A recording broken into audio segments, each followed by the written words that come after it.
Bapak Ibu, para peserta, seluruh penonton, para dewan juri yang terhormat, inilah dia peserta lomba bertutur kitab suci nomor undian pertama. Selamat menyaksikan. Selamat pagi semuanya. Shalom. Kawan-kawan, pastor, suster, bapak, ibu, dan dewan juri yang saya hormati. Perkenalkan, nama saya Julia Jean Aurora Mausa dari Kecamatan Paridu.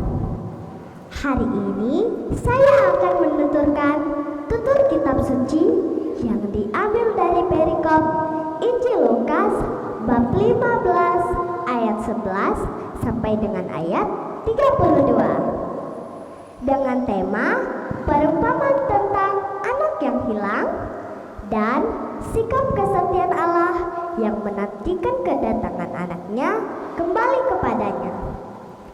Ayolah kita dengar ceritanya. Di salah suatu kampung ada seorang bapak yang memiliki 2 orang anak, yakni si sulung dan si bungsu. Nah, suatu hari si bungsu meminta harta warisan yang menjadi bagiannya kepada ayahnya, yang seharusnya dibagikan ketika bapaknya sudah meninggal. Setelah mendapat bagiannya, si bungsu lalu menjual semua harta warisannya itu. Dengan uang hasil penjualannya itu, si bungsu lalu pergi ke negeri yang jauh dan hidup berfoya-foya di sana.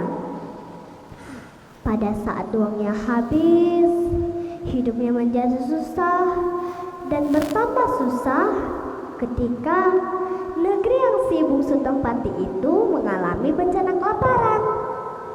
Tahu tidak teman-teman apa yang si bungsu lakukan? Si bungsu pun memutuskan untuk bekerja kepada seseorang di negeri itu.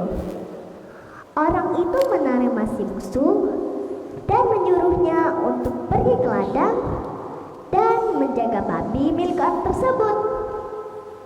Pada saat sedang bekerja, si bungsu merasa sangat lapar dan minta belas kasihan kepada orang tersebut agar mau memberikannya ampas makanan yang menjadi makan babi untuk dimakannya.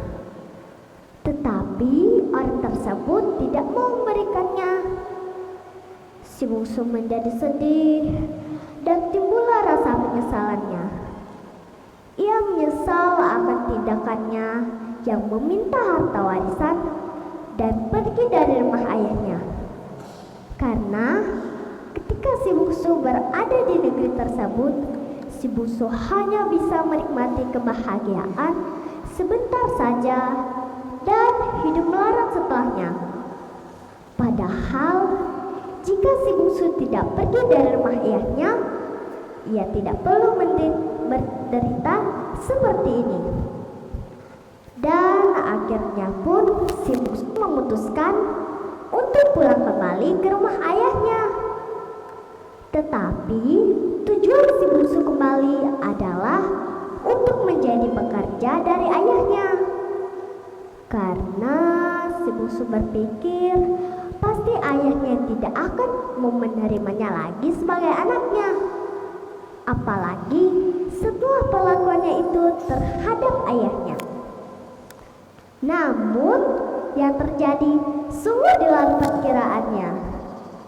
Ayahnya bukan saja berlari menerima si bungsu dengan gembira, tetapi sang ayah pun segera menyuruh para pelayan-pelayan untuk mengganti pakaian si bungsu dengan pakaian mewah beserta memasangkan perhiasan-perhiasan pada si bungsu dan mengadakan satu pesta yang besar. Sebab sang ayah berkata, "Sebab anakku ini telah mati dan menjadi hidup kembali. Ia telah hilang dan didapat kembali." Namun kakaknya, si anak sulung, ternyata tidak menyukai perlakuan ayahnya yang sebaik itu pada si anak sulung, si anak bungsu. Si sulung merasa marah. Ia merasa iri karena setelah sekian lama ia bekerja kepada ayahnya, tidak pernah ayahnya memperlakukannya sebaik itu. Dan ayahnya pun tidak pernah memberinya agar bisa mengadakan pesta dan mengundang semua sahabat-sahabatnya.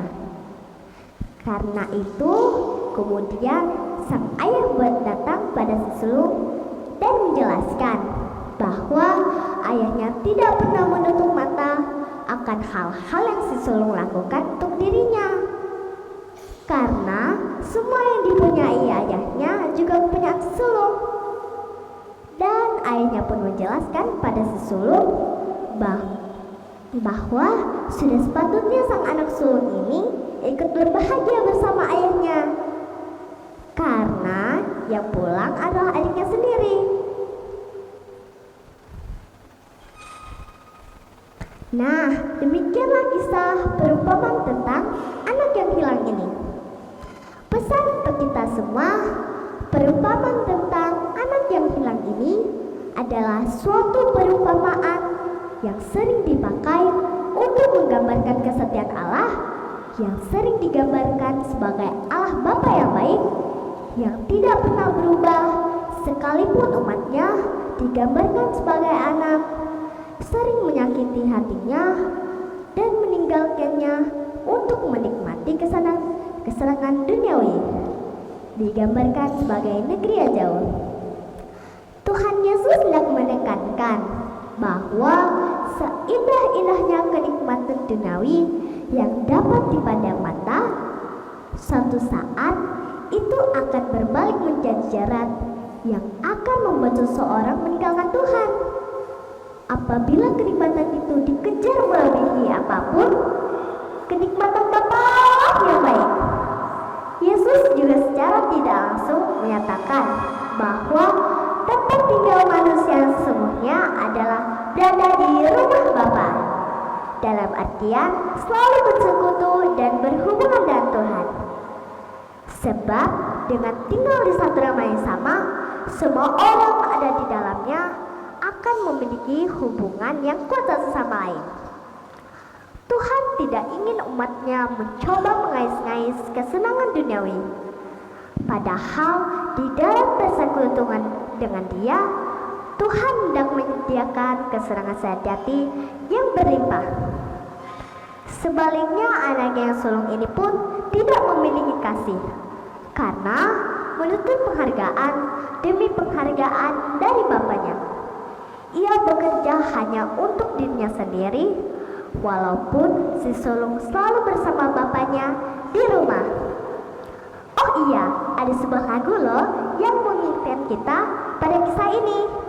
Yuk kita nyanyikan bersama.